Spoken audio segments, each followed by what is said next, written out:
Hello friends, నిన్న మనం ఒక ప్రాబ్లం చూసాము, lead code problem number 176, second highest salary.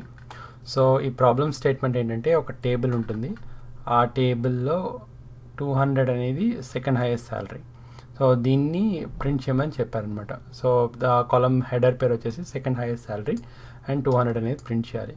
So first highest శాలరీని skip చేసి సెకండ్ హైయెస్ట్ శాలరీని ప్రింట్ చేయాలి. అది ప్రాబ్లం స్టేట్మెంట్. సో నిన్న సాల్వ్ చేసినప్పుడు వీడియోలో మనం సార్ట్ బై ఆర్డర్ అనేది వాడాము. సార్ట్ బై శాలరీ అని ఫంక్షన్ వాడాము. సో సార్ట్ బై చేసినప్పుడు ఏదైనా ఒక డేటా సెట్ పైన ఒకవేళ డేటా సెట్ చిన్నదైతే ప్రాబ్లం ఏమి ఉండదు. కానీ ఒకవేళ పెటాబైట్స్ ఆఫ్ డేటా ఉన్నప్పుడు దాని మీద సార్ట్ బై అంటే మొత్తం డేటాని సార్టింగ్ చేయాలంటే ఒక్కొక్క ఎలిమెంట్ని ఒక్క డేటా మూవ్ చేసుకుంటూ అది డేటాబేస్కి ఓవర్ బర్డన్ అవుతుంది. సో అలాంటి సిచ్యువేషన్స్లో మనం more optimize function max of min of అనే ప్రీడిఫైన్డ్ ఫంక్షన్స్ ఉంటాయి. అవి అయితే మోర్ ఎఫిషియెంట్గా ఉంటాయి. సో అలాంటి ఒక ఫంక్షన్ మ్యాక్స్ అనే ఫంక్షన్ వాడి ఈ ప్రాబ్లమ్ని ఎలా సాల్వ్ చేయొచ్చు అనేది ఈరోజు చూద్దాము. సో 3 స్టెప్స్లో సాల్వ్ చేద్దాము. సో ఫస్ట్ స్టెప్ ఏంటంటే క్వరీ రాద్దాము. మ్యాక్స్ ఆఫ్ ఉన్న టేబుల్లో మ్యాక్స్ వాల్యూ ఏంటో చూద్దాం. మ్యాక్స్ వాల్యూ అయిపోయిన తర్వాత అవుటర్ క్వరీ రాద్దాం. ఇది ఒక inner query and outer query ఉంటుంది. సో ఫస్ట్ ఇన్నర్ క్వరీ రాస్తాం, దానిలో మ్యాక్స్ వాల్యూ కనుక్కున్న తర్వాత దాని మీద ఇంకో అవుటర్ క్వరీ రాస్తాం. అవుటర్ క్వరీ రాసి ఉన్న డేటా సెట్లో మ్యాక్స్, కానీ ఈ మ్యాక్స్ వాల్యూ కాకుండా మిగతావి కావాలి అని అడిగి దానిలో ఆ వచ్చిన రిజల్ట్ సెట్ని సెకండ్ హైయెస్ట్ శాలరీ అని కాలమ్ హెడర్ ఇస్తామన్నమాట. So let's get started. దీనికి ఎలా రాద్దాం, స్టెప్ బై స్టెప్ చేసుకుంటూ పోదాము. సో ఫస్ట్ ఇన్నర్ క్వరీ రాస్తాము. దీనిలో సెలెక్ట్ మ్యాక్స్ శాలరీ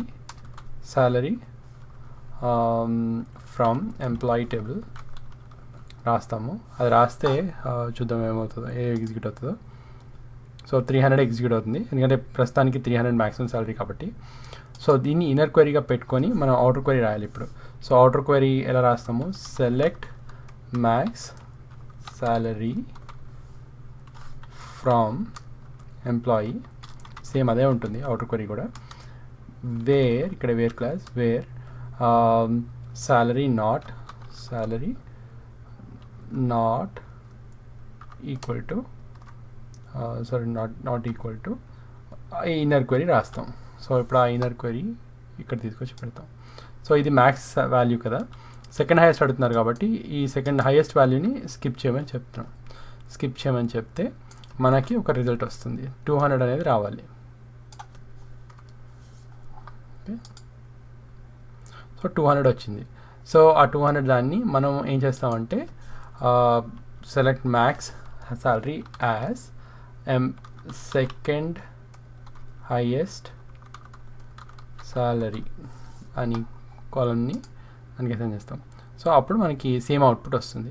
సో ఇది యాక్చువల్గా మోర్ ఎఫిషియెంట్ క్వరీ అనమాట.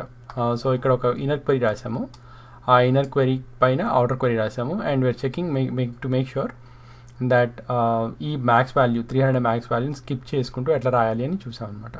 సో ఈ విధంగా మనకి సెకండ్ హైయెస్ట్ అనేది వస్తుంది. సో ఇది యాక్చువల్గా మోర్ ఎఫిషియెంట్ క్వరీ. సో ఈ క్వరీతో మనం ఎంత పెద్ద డేటా సెట్స్ని అయినా చేయడానికి పాసిబిలిటీ ఉంటుంది. సో ఆర్డర్ బై వాడినప్పుడు ఎప్పుడు గుర్తుపెట్టుకోవాల్సిందంటే పెటాడేట్స్ ఆఫ్ డేటా ఉన్నప్పుడు it is not efficient operation డేటాబేసెస్లో. So we should use as much as possible predefined functions లాంటివి వాడటానికి ట్రై చేయాలి. So I hope you got to learn something today. So yeah, that's all. We'll look at another problem in another video. Thank you.